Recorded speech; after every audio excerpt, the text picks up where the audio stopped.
is the second part of our series for affordable housing. Yeah, the sun. Tremendous interest in it, and for the first session, we now have brought a bus and 54 people to learn about the second part of affordable housing. We're thrilled to have everybody here today for our first educational bus tour to learn more about affordable housing and homelessness solutions in our county. And it's a beautiful day, and we're hitting the road in a moment. Thanks for coming.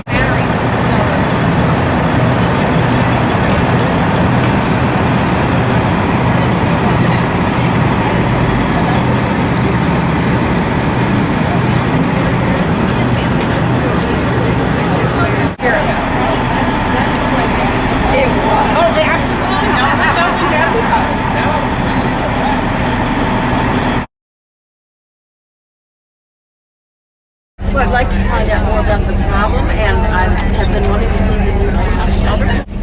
Showing up on the bus today. In your packet, we have some information provided by Kathy Brooks from Coldwell Banker in Beltsville, founded a long, long time ago, but it was on the B&O Railroad.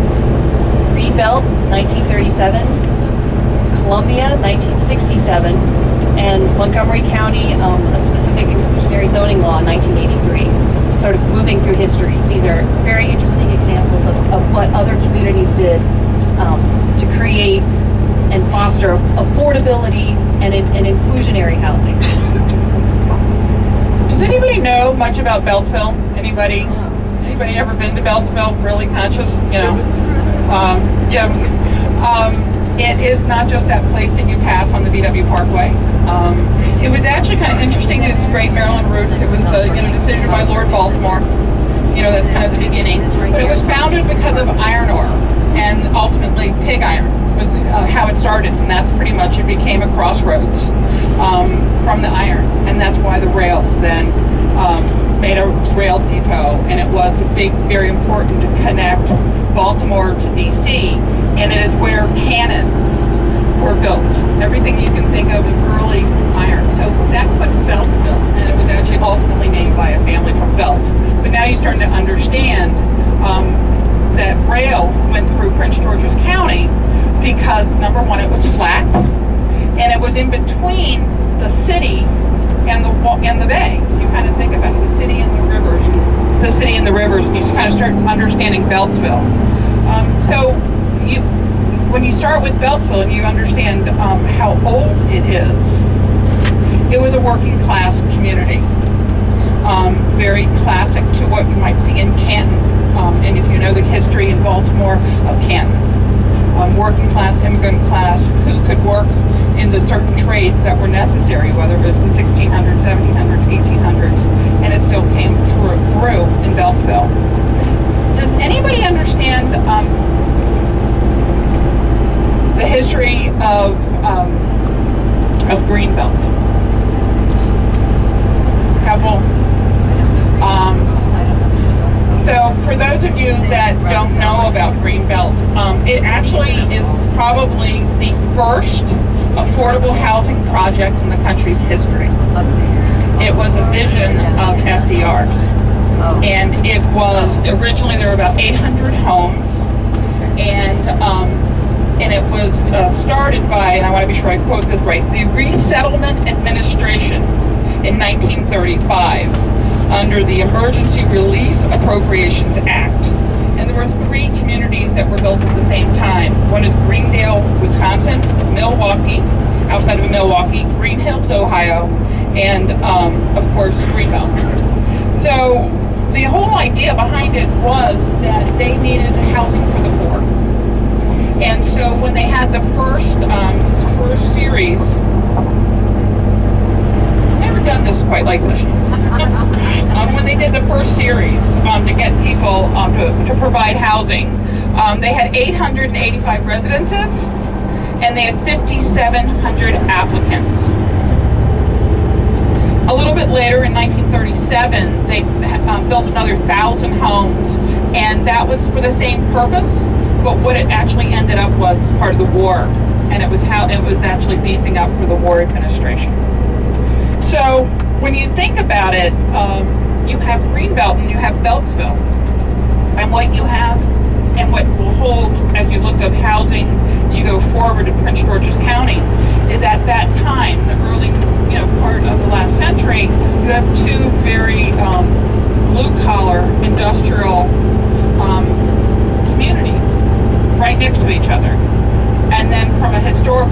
still going forward, you still have tobacco, you still have land, you still have houses. So Prince George's County, really there were two Prince George's counties. And that's how you need to think about that, because it becomes a part of Anne Arundel's story, is what happens with Prince George's County. And you need to kind of understand that part of our history. I found it fascinating that we started talking about Columbia. And when we were all together, we started talking about what happened in the mid-60s that so altered housing. What happened in D.C., what happened in Baltimore, what happened in Anne Arundel County. So Columbia is a big part of that story. I've lived here all my life, but I've never gone back and actually really researched how did we get here, how did Rouse get here. And he had a vision and a dream, and he was up in New York, and it didn't get funded.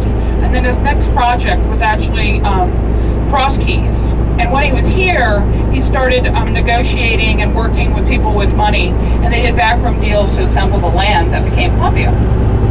But what's remarkable about it is that they went to D.C. and hired the actual designers of the National Park and Planning Commission for the vision and the future of Washington and what they wanted Washington to look like. And that's who he hired to plan a whole new town, a whole new city. And as we can see today, Columbia is exactly what he envisioned. Some of it needs to be maybe updated, but effectively, he really cared about desegregation. He wanted to be sure it was a mixed community, and he meant race, he meant religion, he meant ethnicity, he meant education levels, church, income, everything. That's what he planned for.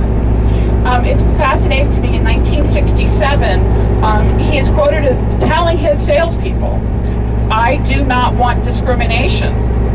I want to be clear that you will be fired." And this is approximately, the date of this quote is approximately 8 months prior to the riots in Washington, D.C. So when we're going to put it in context, what a visionary Rouse was. I'm trying to say, am I missing a community from our list? Then we go up to Montgomery County. Montgomery County, about 1983.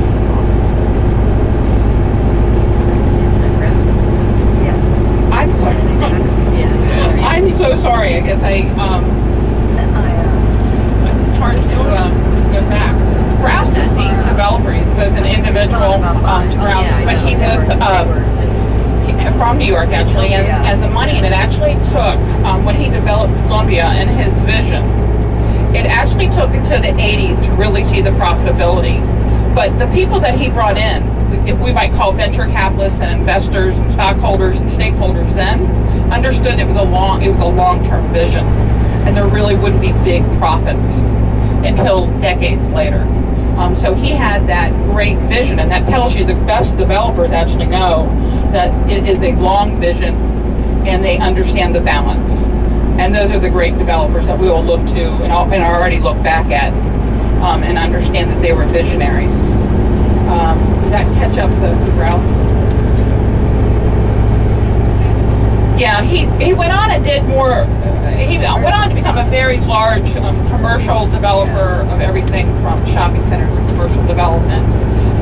And he was, not that long ago, and I have the date, when he sold his company, effectively, he sold it for about $16 billion.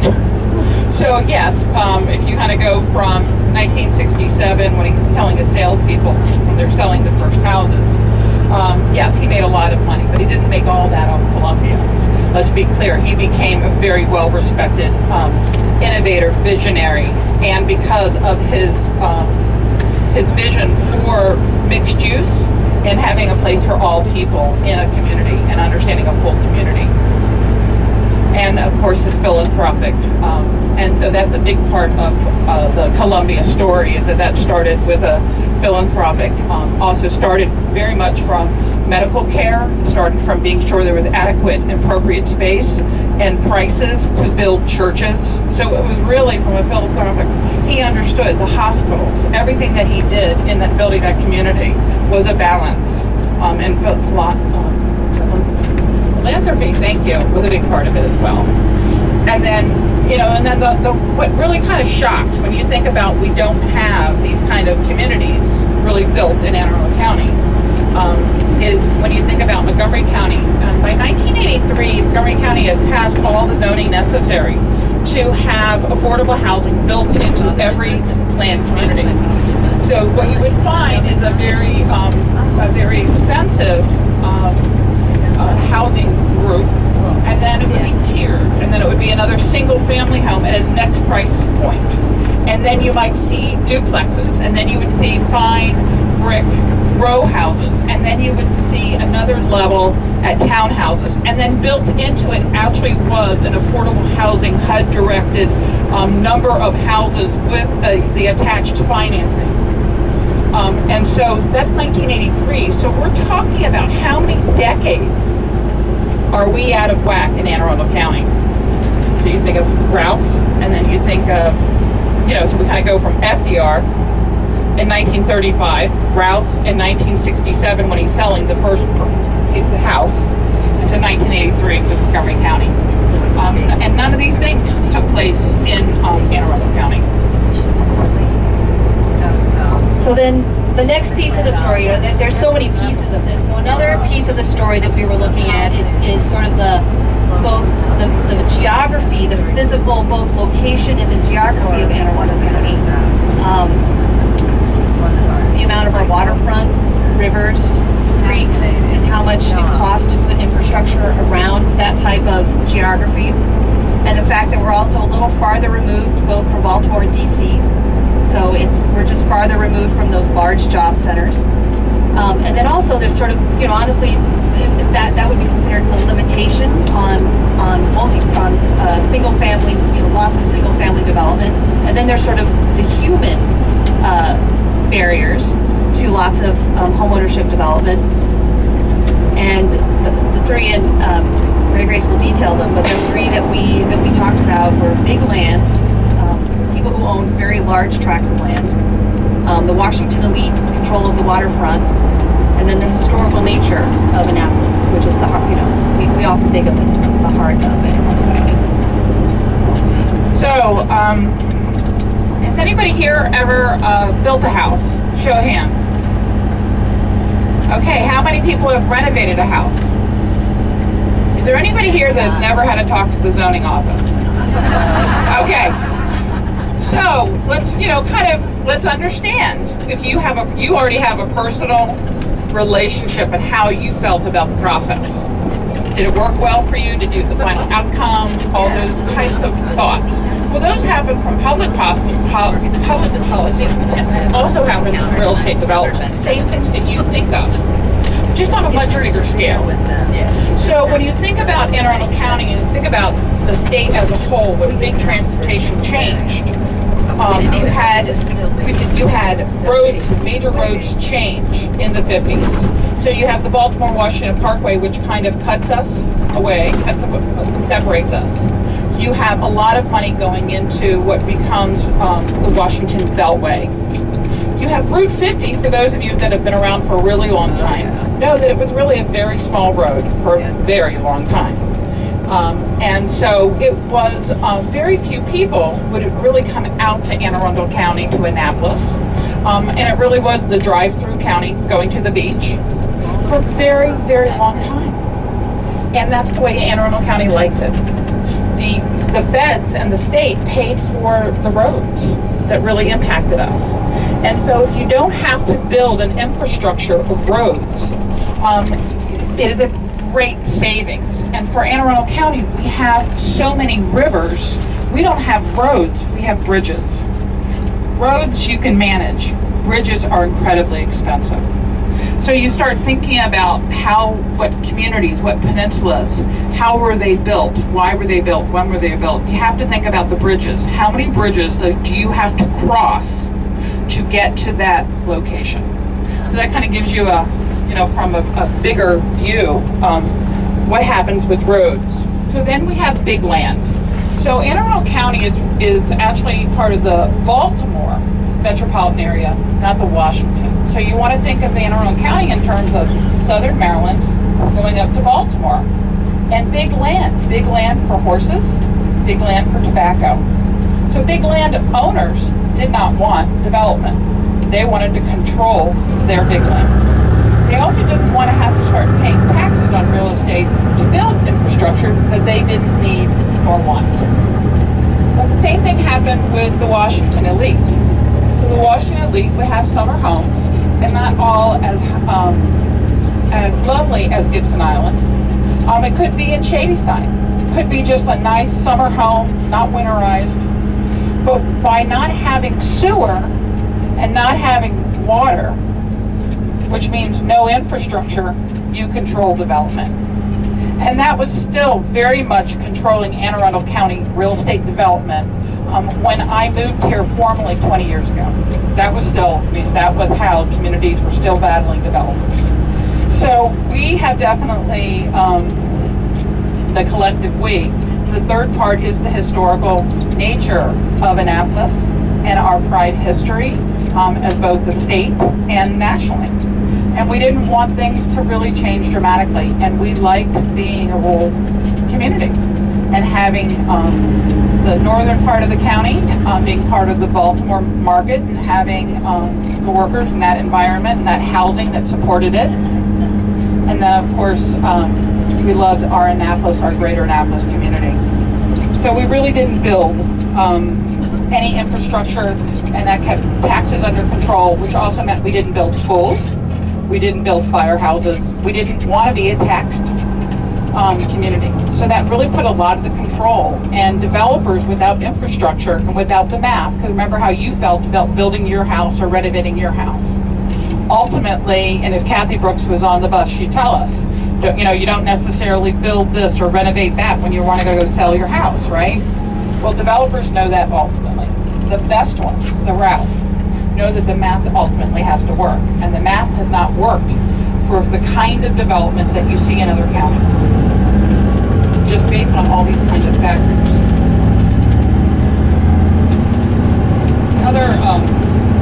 The other big issue really is the roads, and we just can't minimize what happened in Prince George's County and how its affordable housing impacted, and where people went to Prince George's County looking for affordable housing, and they didn't come to Annapolis for that.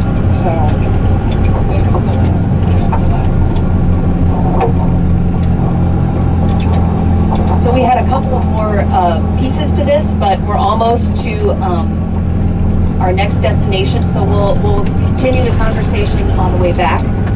Mario Bernanzoni is going to hop on the bus and take us on a visit to four of his different housing communities, and he'll talk about what types of housing. Did we pass it? Mike Drummond is on the bus with you, so you're safe. So here you go. Thanks, Mario. We're happy to have you here. Yeah, 7th Ave. It's the same reason I said It's my first touring, being a tour guide, so bear with me. What we're going to do today is we're going to go to about 4 of our different housing programs. And the best thing to identify what our housing programs are is if you have this in your packet, it's actually our organizational chart.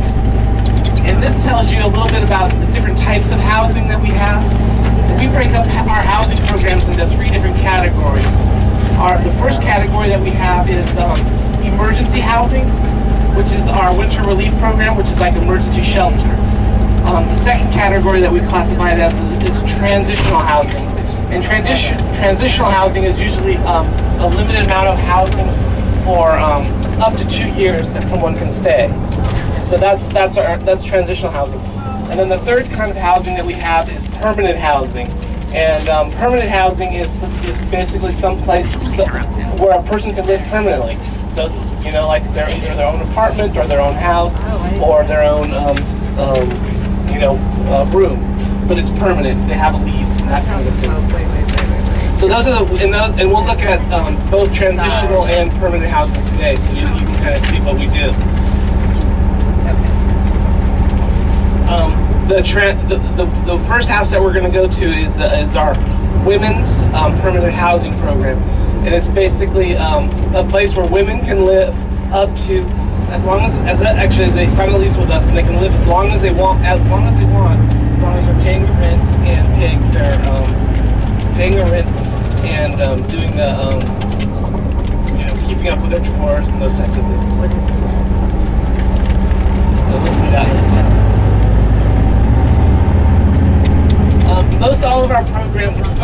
they get into the program. Most all of our programs, we accept applications specifically through our day center. So the day center, which we just where we were just at, anybody that can come there and fill out an application to get in the program. Typically in our housing programs, people are required to go through fill out an application and then go through an interview with one of our case managers, and then we do background checks, and we also check the sex offender list, and we do it's kind of our due diligence to make sure that the person is qualified. And we do income verifications and whatever we have to do to make sure that they qualify. Yeah. Rent actually on all our programs, it's not a sliding scale, but what it is it's most of our housing programs we get funded through HUD, and that means is we are able to charge up to 30%. So they have to pay up to 30% of their income. So if they make $1,000, for example, 30% is the max that we could charge them would be $300 for rent.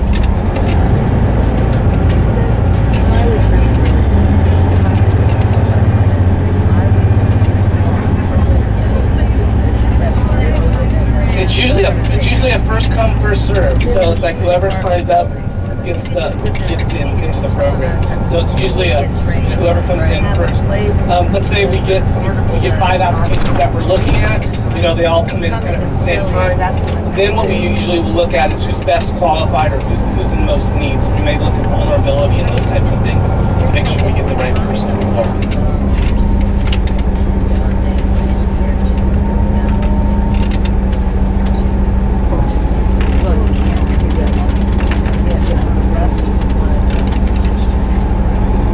Yeah, you can have you can exceed the income guidelines. So we have typically they don't. Typically, we use the HUD formula, so it's like 20. They have to make like $24,000 a year or $20,000, depending on the size. It's usually about $25,000. No, I know. This house here has 4 beds. And how long have Just individuals. How long have the residents been? How long do they stay? This is it right here. This is the house right here. So yeah, this is it. It's basically there's 2 bedrooms on top, 2 bedrooms on the bottom floor, and it's basically they can live here as long as they're paying the rent. We basically have I think 3 of the 4 people have been in here. This is one of our relatively new programs, and 3 of the 4 people have been here since they started. So they've been here over a year and a half now. The turnover in our permanent housing programs is much less than obviously our transitional housing programs, and it's all women in this house. Yeah, if they lose their job, we're required to meet their we're required to readjust their income. So let's say they lose their job. They do have to have some income to move into our permanent housing programs because they have to have they have to meet their personal needs. So but usually they can do that if they have temporary cash assistance and food stamps. They can meet those. Are they single women or are they families? Single women. Yeah. No kids? The age range varies. It goes. Most of the women here are in between 30 and 40s, but it really varies. There's not that many young folks in our permanent housing programs. I'm talking more about the one. You might have mentioned this, but do you purchase these homes? No, this one has actually we lease this home. So this is actually we do purchase some. This was actually one that we lease. It's been a challenge. One of the things is it's difficult for us to find landlords that really want to work with us because they're afraid, But in our experience, the landlords that we do work with are very happy with what we do because we do a lot of the minor maintenance ourselves. We monitor the house. Most of our housing programs have resident managers, so the resident managers look after the program, so they're really satisfied with that. And we also do work with the neighborhoods, so we really let the neighbors that know that we're here and we respond. If there's ever any issues, we really try to be proactive in addressing it. And we do have issues occasionally. So. Because I think the neighbors are happier rather than the situation. Tenants, You can say. We pay market rate to our landlord. Yeah, but they don't pay market rate. They'll get subsidized through a HUD grant. No matter if it's To give you Oakland some or examples if of what it's they would this pay. neighborhood. Depending on their income, we get anywhere This is- between but this is about $75 to when you get to the which is $75 to about $500, which would be the market rate a month. So some, and we do have some in our permanent housing programs that are paying the full $500 because they've been there for 3 years and they've continued to. Their jobs have gotten better, they've gotten raised, so they're not getting any subsidy, for their rent. But they're still qualified because their income's still low enough, and they qualify because of the disability. To be qualified for this house, you have to be homeless and have a disability. So it's not just being homeless; it's being homeless and having a disability to qualify. Is it physical or mental or both? Either. Is that different depending Correct. on Yep. for different houses? What was that? Is that different for different houses? You said to qualify for this house. A little, just for this house. There's some of our programs you have to be just homeless, which is our transitional housing, and some of our other housing programs you have to be chronically homeless, which means you have to be homeless for over a year or more, or 3 times in the last 3 years. And we distinguish between the two. Chronically homeless are people with usually a long-term disability and have been homeless for extended amount of time. The other homeless are usually people that have just been homeless for a short period of time and maybe exposed to the public housing. Section 8 housing is what is considered. Well, I'll talk a little bit about Section 8 housing, public housing, and then kind of what we do. Section 8 housing is basically the voucher system, where you would go and they would issue a voucher. You apply for it, and they issue a voucher, and then you're allowed to go to any place that will rent to you, and use this voucher to subsidize your rent. So, like, if you wanted to rent this house, and they accepted the housing voucher, you would pay the housing voucher is worth $600, and the rent was $800. You would have to pay the extra $200, but you could rent the house, and that goes. You can go anywhere. And one of the ideas of that is to encourage people to move outside of areas that aren't, are more affordable, are not more. How to say that are less affordable, but you can move into different communities where there's not a concentration of homelessness or poverty. So what we want to try, so that's the idea. Then public housing are usually housing units that are built through the the county or through the city, and those are places that they offer you direct service. You live directly through them. So that's the difference between the two. Right now, the housing list on both public housing and is over 1,000. So if you were to get on it now, you'd be like in the thousands to try to get one of these vouchers. They do have some other programs for vulnerable people and people that are like homeless, people that have disabilities that can kind of give them priority so they can get access to some of the housing a little bit earlier. But it's still a very long wait to get those. And again, the difference between the two is one is you can go anywhere, and the other one is essentially located by this location.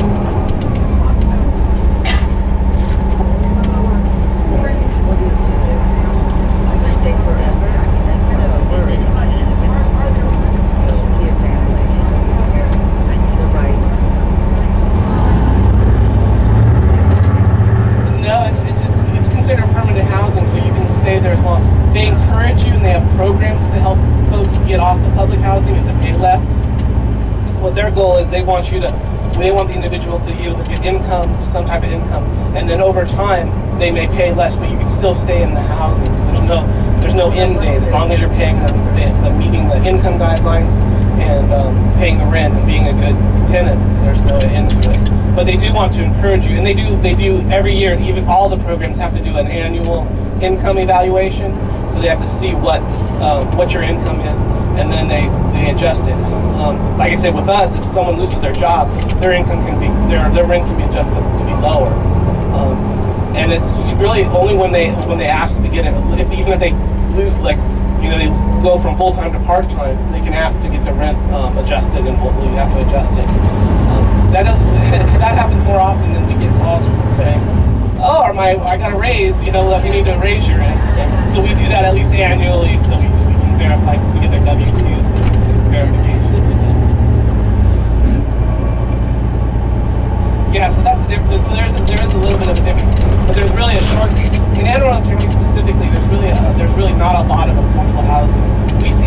try to go out and try to rent. We get a grant. We try to go out and find houses for our programs, and it's real difficult to find housing for our programs because of the cost of it. So it's really a challenge. So Mario indulged me with many conversations, and he made a really interesting point about how fair market rent is set for the entire Baltimore metropolitan area, and it turns out that the actual rents in Anne Arundel County are really too high for Section 8 vouchers to be used very easily. You want to elaborate? Yeah, because how HUD determines the fair market rent, and that's basically what they reimburse for, and that's how they set the values of these vouchers and different things. We're included in the Baltimore City, region. So you have other counties like Montgomery County and Howard County that are in the Washington, D.C. area, where the values are much higher. And if you ask anybody, and I know most of you would say, we're much closer to Howard County than we are to Baltimore City, but we're included in the Baltimore City because of our location. So our affordable housing is much lower. It's probably about $200 lower on average. So it's very much an issue for us because it's always trying to find places that it's an affordable housing.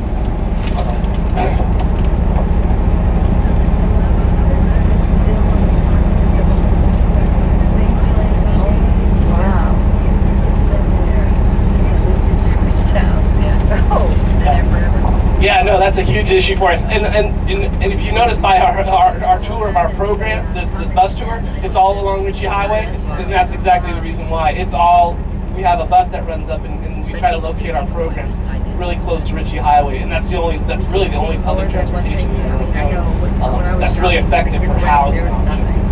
And we find that with jobs too. It's difficult for them to find jobs, and then sometimes getting there is the most difficult part.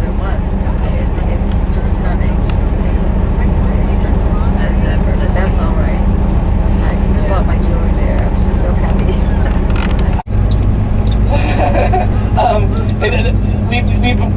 Even this area, we have there's been some issues with the.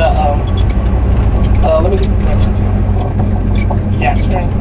Actually, it's turn right. Yeah, and it's going to be hard for you to get back there, I think. No, I know. Isn't that insane? Have you ever talked to white collars academy? No. Here's our next house. It's a little bit, we thought it would be too difficult to try to get back there. But it's actually this one up here on the hillside. This is called our Faust Center. This is our transitional housing program. This actually has 10 beds in it. It's 2 per room. Transitional housing, again, is not permanent housing, so they basically live there and they can stay up there up to 2 years. So then it's very much a program. It's not just housing, it's a program where they're required to meet with a counselor or a case manager. They have a lot of different programs that they have to go to, NA, AA meetings. So it's really where they are really engaged. We have an 8 o'clock curfew. Drug testing and alcohol breathalyzer testing there, and the goal of this program is really to transition people from being homeless to independent housing. So some of the time that what they can do is they can live here and then they can move and transition into our permanent housing programs, or they transition into their own apartments or their own places. A lot of people get jobs while they're here, and they're able to move out on their own or back with their family or something like that. But it's really much a transitional. That they typically stay here between a year and 18 months. There's very few that actually stay the whole 2 years, but most of them can usually get things done within a year. A few stay over that, but like I say, typically it's about a year long to stay. And again, it's 2 per room, so they don't have their individual room. So that's kind of a thing that helps them move along. They get their own place. And they also pay a program fee as well. So the program fee is basically the first 3 months they don't have to pay anything because we really encourage them to work on, setting up meetings and support groups. And then their months 6, 7, and 8, they pay $50 a month, and then after that it's $100 a month fee, and that just covers the program fees. No, this is all mail. Do you own that house, Mario? We own this house, yeah. This is one house that we own. It's actually, we don't have much of a waiting list, because typically what happens is a person becomes homeless, and once they're homeless, we put them on a waiting list, but and then if we have an opening, we contact them, but it's pretty much at capacity for the most part. So the openings come up occasionally, and then what happens is someone that's homeless now is probably, you know, even 2 weeks from now may moved into a different direction and they're not ready. So like typically somebody can come in and apply, and if they hit the timing right, you know, they can be in 2 weeks. You know, but if they don't, you know, you could be, you know, a while longer. We have a similar eligibility for this program. It's just you have to be homeless, no disability to come into here. So you can just be, you know, whatever if you find that you don't have a place. But you have to be able to, we do an application and an interview, and then they're able to get into the program. So it's really not much of a waiting list though. Most of them are Anne Arundel County. Our general population that we serve is about 80% Anne Arundel County residents, including Annapolis, and then about 10% come from Baltimore City, and then 10% come from everywhere else. Baltimore City has, yeah. For example, when we're full at in our winter relief emergency shelter, we refer people to Baltimore City because of the housing. We have 3 emergency shelters that house 30 people or 40 people each night. They have 4 or 5 shelters that house 200 people. So they really have much more capacity to handle the folks. But keeping in mind, most of our folks don't go. They'll say, well, I'll wait here, I'll find a place, or they don't go to Baltimore City. They're not comfortable going up there, and it's not their familiar. Most of our people are from Anne Arundel County and have always been from Anne Arundel County. Yeah, about 60% of our folks are Caucasian, about 30% are African American, and about 10% are Asian.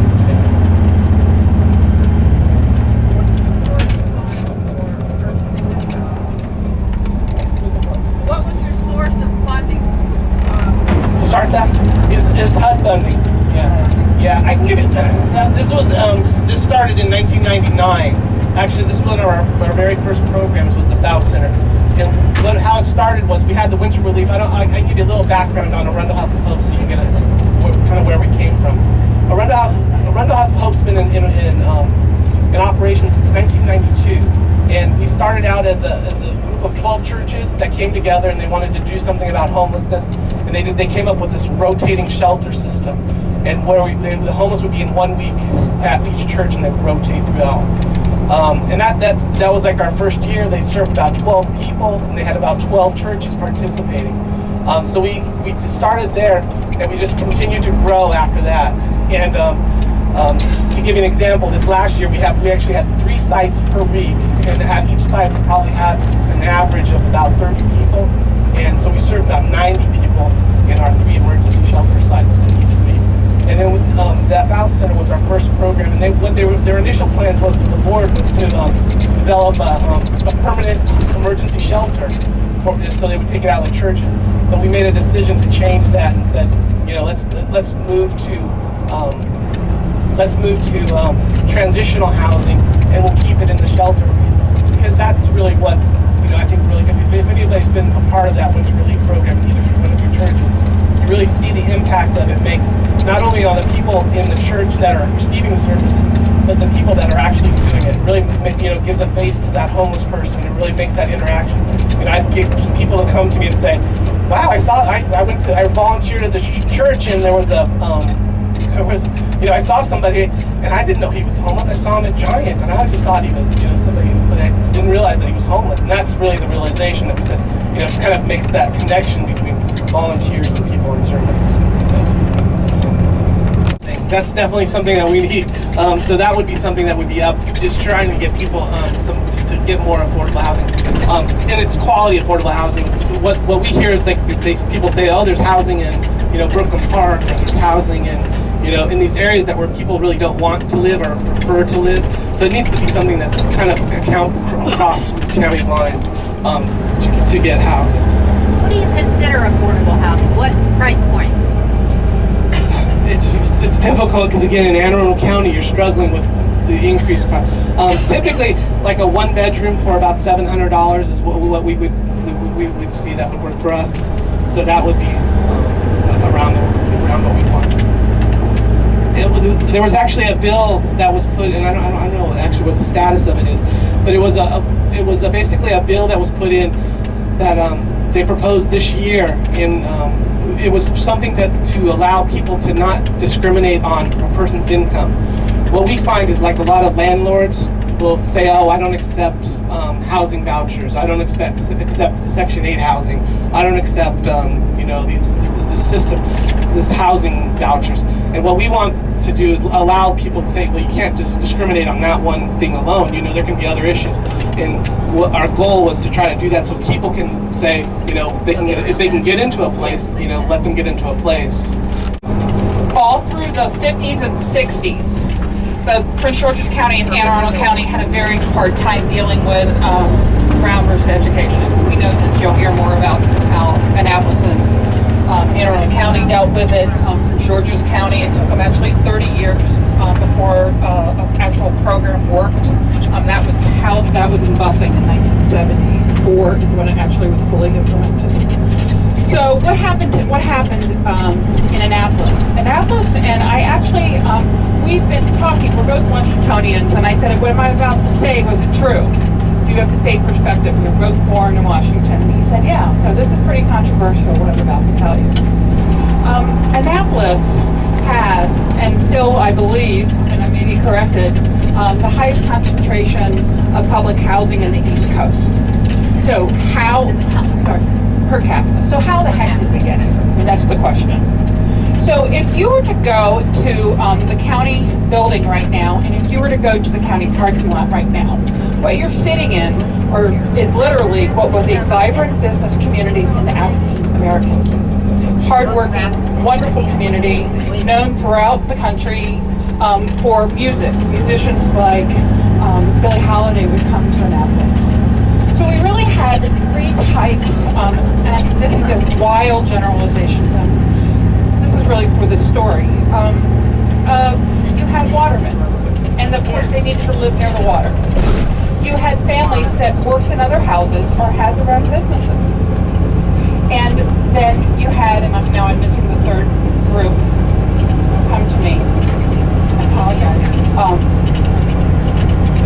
The two working, I'm sorry, that'll come back to me. So this vibrant community, then we're going to go into public policy. So this is also the time of urban renewal.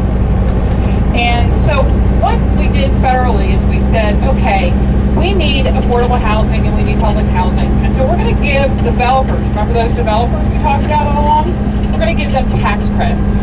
And if they would go in and either flip existing project, communities, or build, we'll give them tax credits. So here comes the relationship with money and the government again. So when you look at Eastport and you look at that big complex, that in the 60s was where Naval Academy instructors' families lived, and also other enlisted families lived there. And that developer actually, and others, received tax credits. And that's how we started. Unfortunately, that became what we call, that's the third, this is perfect, we imported. And the people we imported are where you come from, where the entitlement came from, because they came here because they heard it was a great gig. That wasn't the natural community that lived in Annapolis. So we built it. We built it through public policy.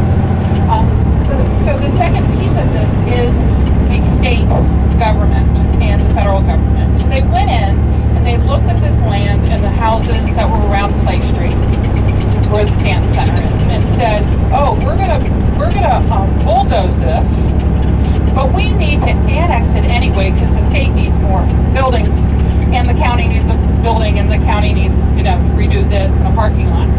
So we're going to make temporary housing. The temporary housing that was never supposed to exist is Robin Wood. So they moved area to Robinwood, never to return.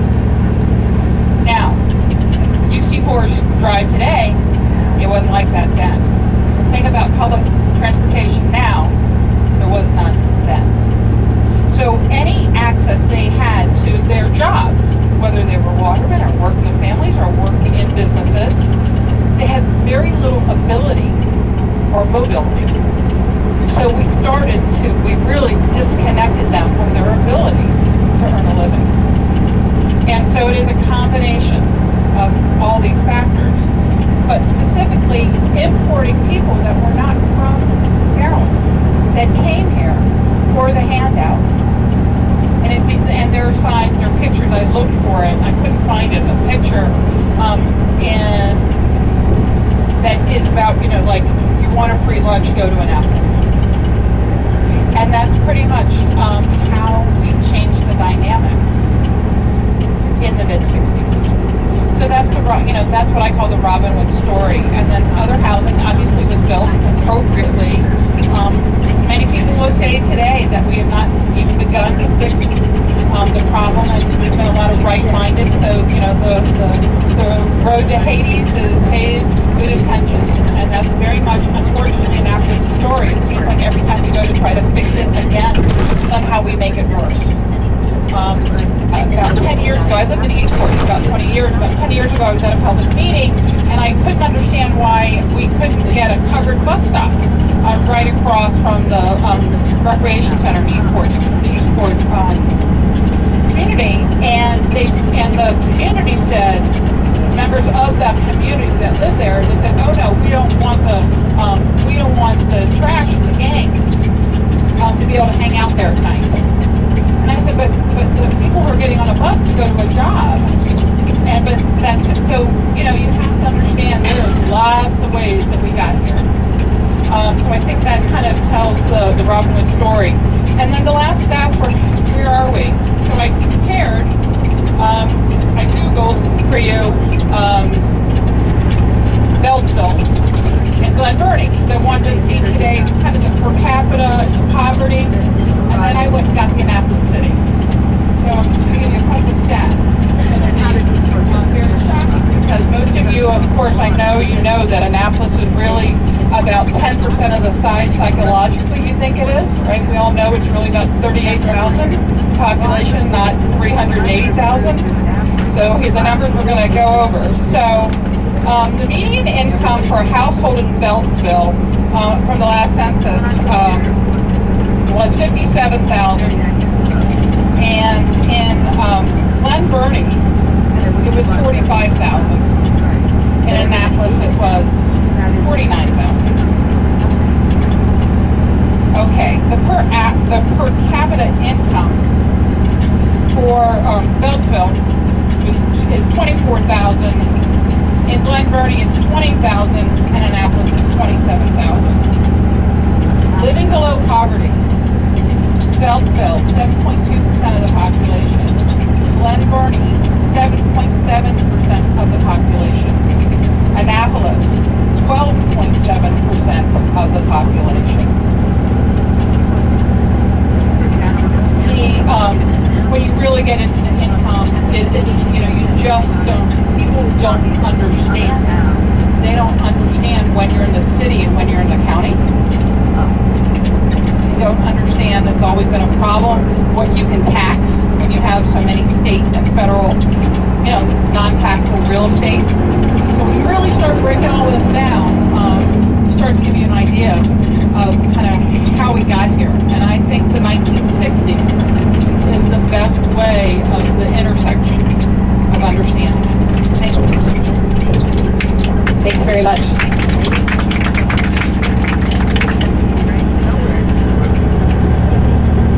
So now we have our, clearly, like I said, this has been drafted just to try and facilitate conversation and have people asking the questions. So my background is I'm now an attorney. I work in affordable housing, mostly with public housing, but other federally subsidized programs.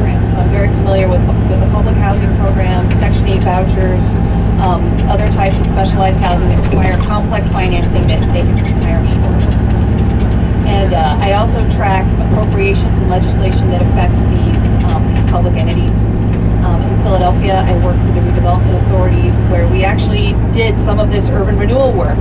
We tore down houses and rebuilt neighborhoods. You know, the thinking was that these were sort of the close-in, lower-income neighborhoods. In Philadelphia, it's all row houses, and you'd have like maybe 3 houses left in a row. So we tear those down, relocate the people, and then build new, moderately priced housing. But I did participate in all of that. Okay, so our first question will start with what policies does Anne Arundel County have in place to help facilitate the production of affordable housing? And we have had a preview from our speakers on this. Moderately priced dwelling units for multifamily projects, either rental and or homeownership above a certain size, maybe, I can't remember, it's more than 10 units. The housing developer is required to produce a minimum number of moderately priced dwelling units within that development.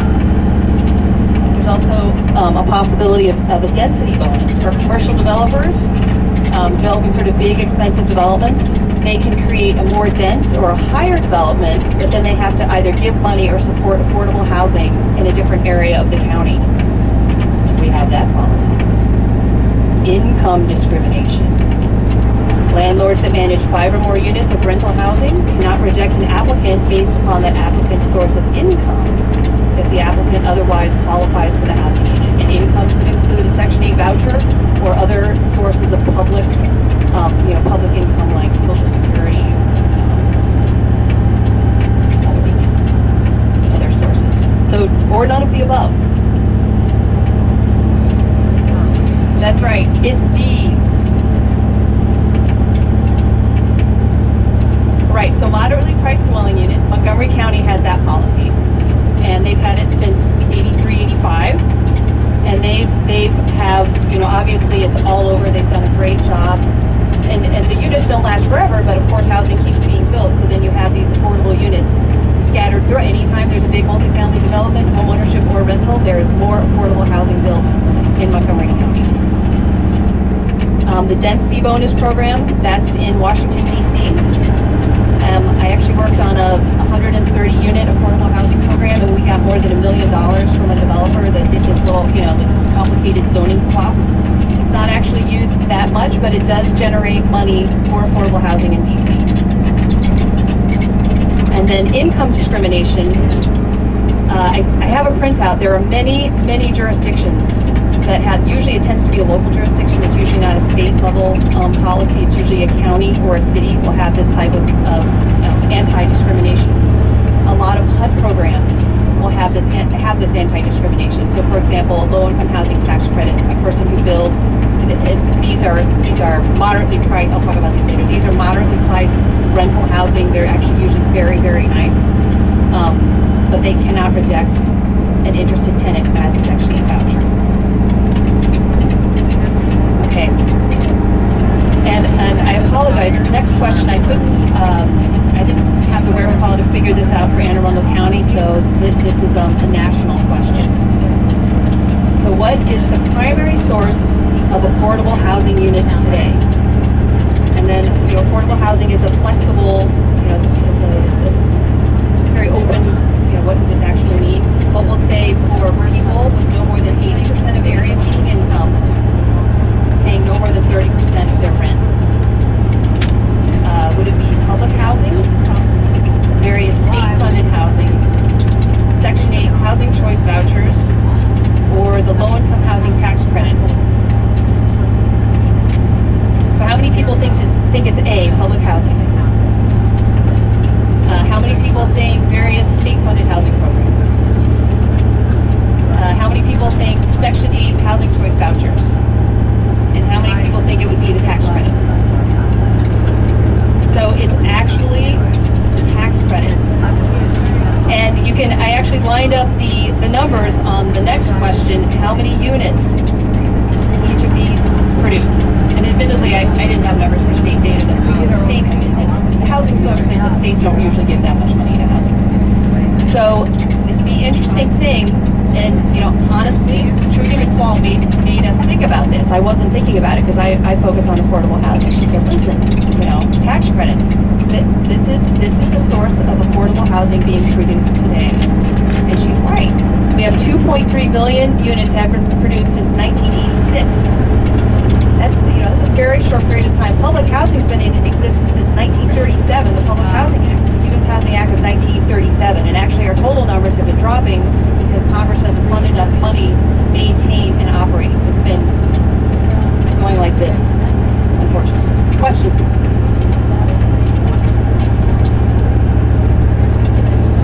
Yes. So that the question is just a real quick description of how the tax credit works. And tax credits are always easier to fund because it's not a direct appropriation.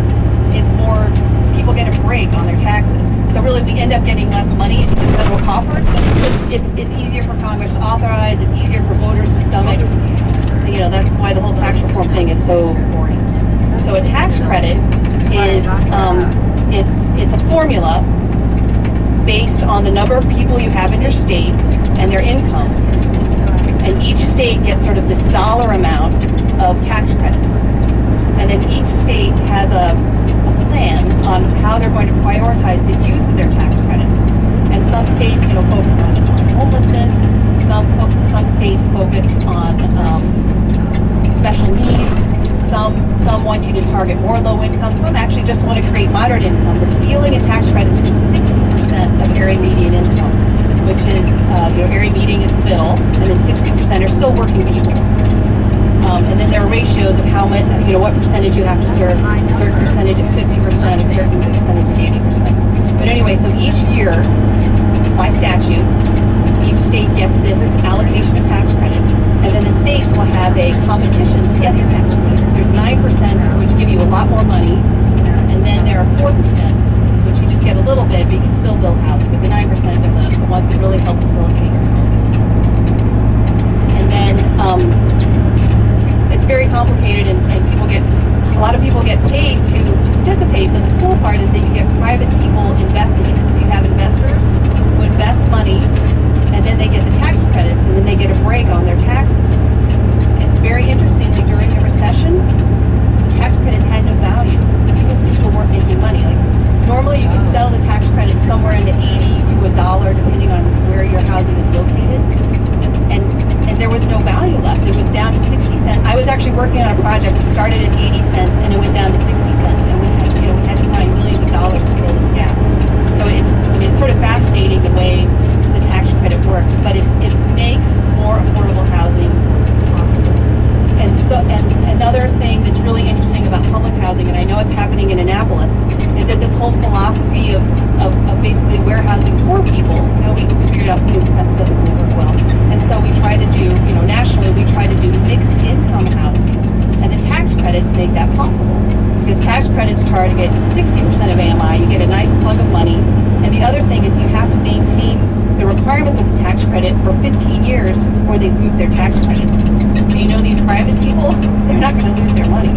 So they have really good property managers making sure that they have qualified tenants, that the housing continues to meet all the requirements. So it's actually a great program. And we're still producing housing every year. Public housing, near and dear to my heart, but the numbers keep going down because it's a direct appropriation. It's harder to fund. Tax credits are still producing units to this day. And it's, tax reform is one of those things that, of course, is on the table. Everything's on the table, but it is a critical resource to continue to provide affordable housing in the country. Yes? Yes.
private developers, at least 3 different developers, redeveloping existing public housing units. And it does inject new money into the system. And Vince will probably talk about that later today.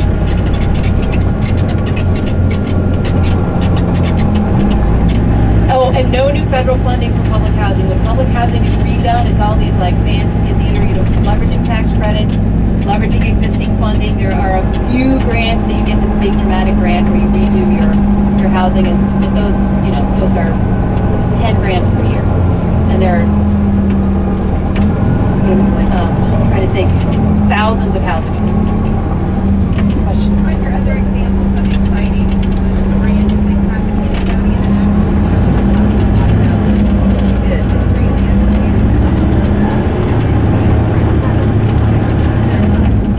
I think Vince is going to detail, tell us what's going on.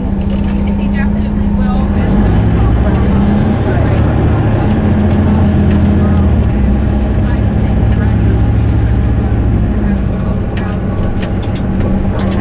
Right. Maybe one day we can do a tour of our Picture of what's going on in Annapolis. So maybe one day we'll do a tour of what's going on in Annapolis with Vince. Part 3, housing part 3. Okay, more trivia. So, and this is actually something that I did not know. This next question: widespread homelessness did not exist 30 years ago in this country. What factors have contributed to the rise of homelessness such that it estimated, and the numbers are always hard, 2.5 to 3.5 million people experienced homelessness in 2012. We have a deinstitutionalization of the mentally ill, decline in inflation-adjusted dollars, wages for low-income folks, decline in availability and pricing of public benefits, decrease in the number of units available and affordable to lower-income individuals and households, social changes such as new kinds of illegal drugs, more single-parent and teen-headed households, or all of the above. All of the above. Right. Unfortunately. How much does a renter need to earn working 40 hours a week for a 2-bedroom apartment at the fair market rent in Anne Arundel County? And this is, fair market rent, as we discussed with Mario, is established by HUD. See? It's actually around $23 per month.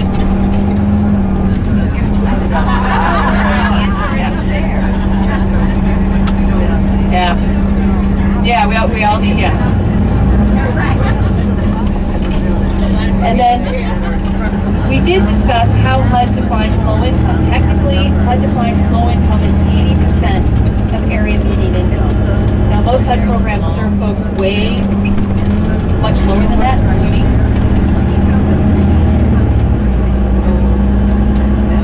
It's about 88,000. That's new. Median, that's middle, right? Median. Yeah, 88. I mean, we're 88,000. I think nationally it's in the 40s. I think nationally it's somewhere in the 40s. So we're.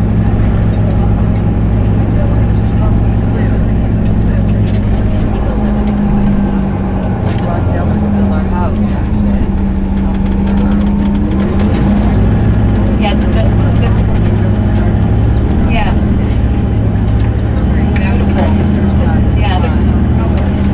Right. The question is much being done in Baltimore City to do, admittedly off-work, but, to do revitalize existing, historic tax credits, affordable housing, as much money as they have, they are doing a lot. They have, the big issue of older houses, vacancy, but, as much money as they have, they're doing it. Usually gentrification is one of the biggest ones.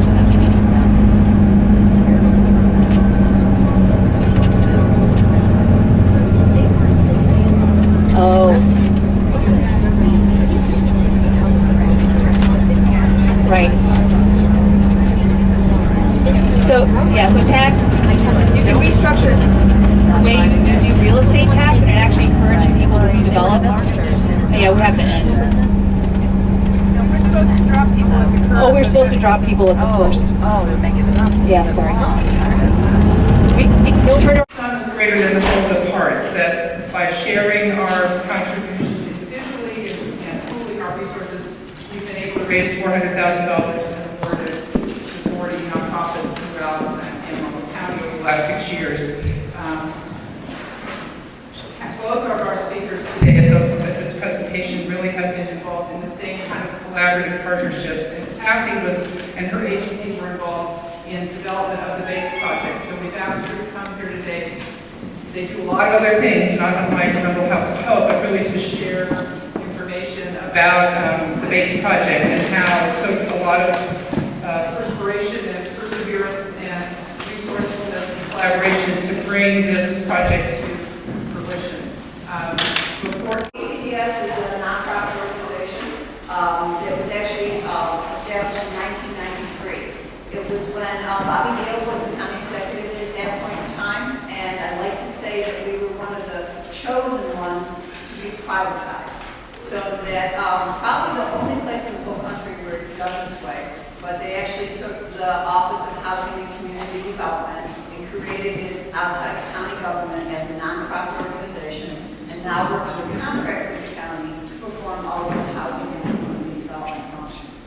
So if you're familiar with what a housing and community development office does for a local jurisdiction, that's what we do. We also are a little schizophrenic in that we also are a nonprofit organization, nonprofit housing organization, so that we actually have the community activities also kind of through that. Our mission statement, just to quickly show you what we're all about. I think we do the lights in there or not.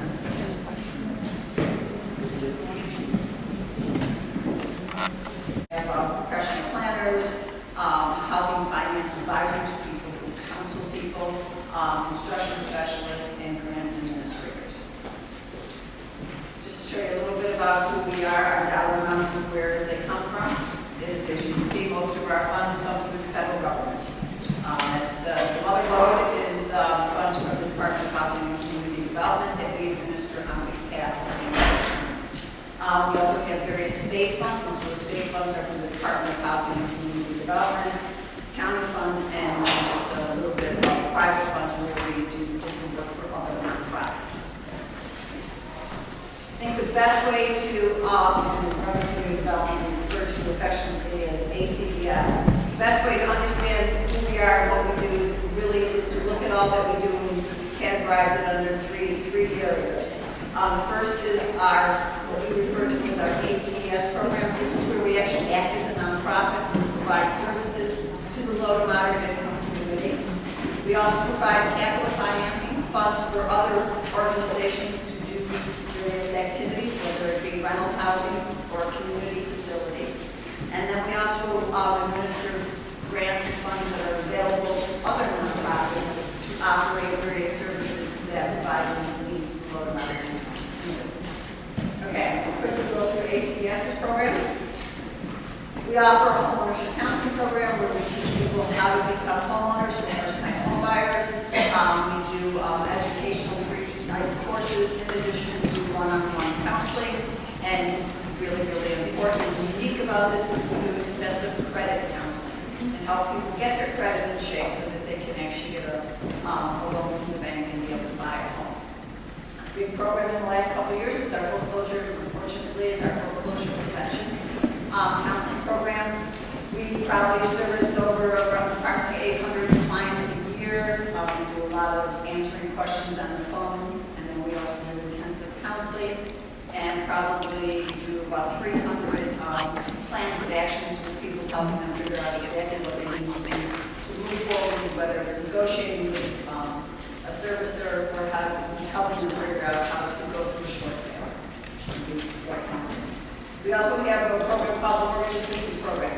And this is it's really a closely funded down-payment assistance program. And this is where we will provide up to $30,000 to help someone buy their first home. And again, we're servicing people at 80% below median income. This is funded through a federal program, so we must meet those federal requirements. We fund this program at about $500,000 a year, and about this time every part year we start to run out of funds. So it's a very well-used program. A program that we've had around for a very, very long time is our property rehab program. This is where we provide loans and grants to people to fix up their homes, enabling them We do approximately $1.8 million, mixing and matching federal and state funds. We do 35 to 40 houses a year throughout the county. And then just some examples of the different houses we can do complete renovations. Our average cost is around $50,000 to $60,000. That is the same house.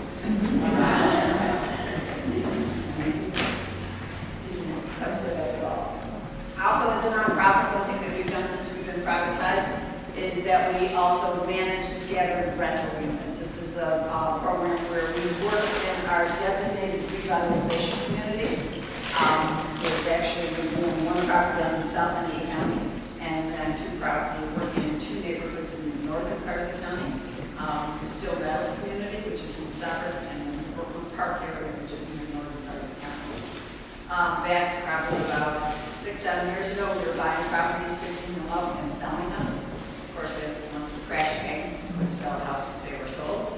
So we are now managing rental properties. So our goal in these neighborhoods is to come in as a quality landlord, getting quality tenants, and providing quality housing. And again, we mix and match all different types of funds. We use federal funds and state funds. This is the Brooklyn Park area, where we're not only fixing up the interior of the units, but we also have an exterior enhancement program where we're really trying to change the community.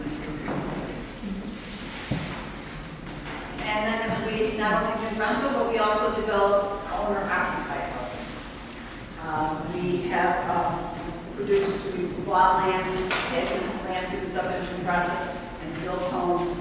In addition to, we have used funds that have been available from the state to buy foreclosed homes, and especially in the Glen Burnie area, where we fix them up and then sell them to first-time home buyers. And then this is one of our construction projects where we purchased the land and built 10 units and are in the process of selling those units right now. What is the price of that? The last one we looked at today or yesterday. Approximately. Today we just sold the red one. We just sold the red one for $250,000. The cost is a little over. It's costing us about $310 per unit, and we started off first put the subdivision together. The property was valued at about $310,000.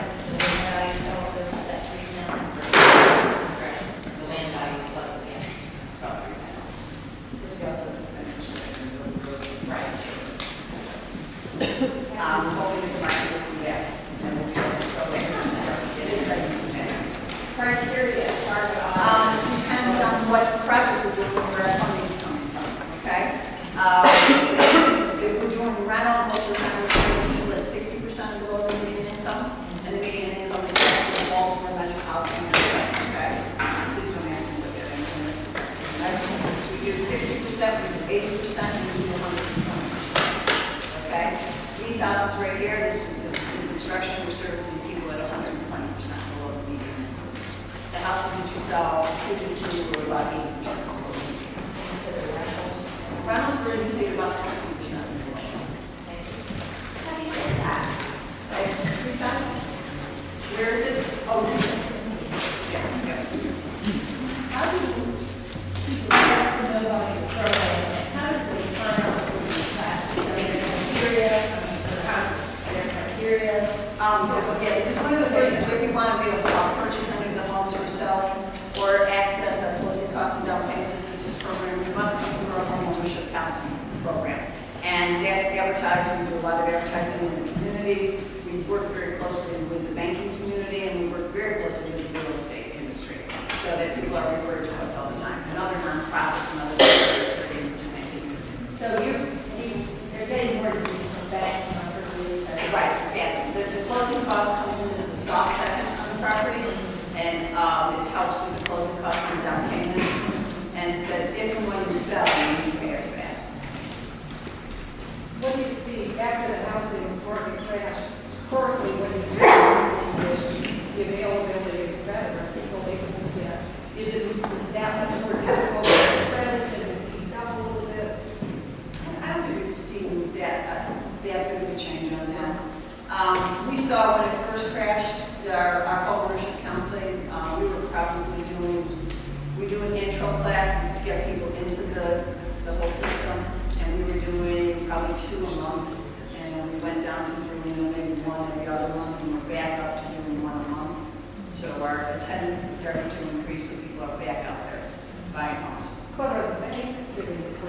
Yes, they are bonded homes. Like I said, our closing costs, we've been funding that at about $500,000 a year for the last probably 10 years, and the funds are just about gone by March, April of this year. So people are out there very trying to get this.